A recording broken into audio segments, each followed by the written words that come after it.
বিপ্লব, ভাই বলেন। চরে এসে কেমন লাগলো?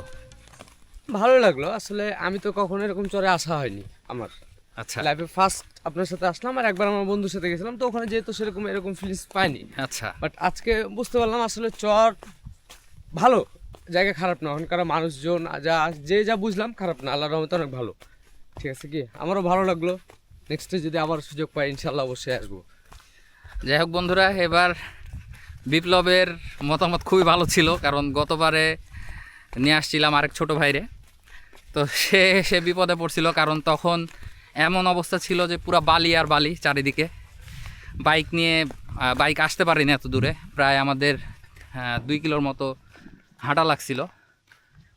আর অনেক রোদ ছিল, আর এবার অনেকটা মানে এবার তো রোদই নাই, বৃষ্টির মধ্যে দিয়ে আসলাম, আপনারা দেখলেন। আর এখনও একদম ছায়া, কষ্টই হলো না, মনেই হচ্ছে না যে চরে আসছিলাম ঘুরতে। তো এই তো আজকের চর ভ্রমণ এরকমই ছিল। এখন আমরা হাঁটছি, নৌকাতে চড়বো এবং চলে যাব। আর দেখা হচ্ছে নতুন কোনো ভিডিওতে, নতুন কোনো জায়গায়, নতুন কোনো ইতিহাস নিয়ে বা নতুন কোনো চরে।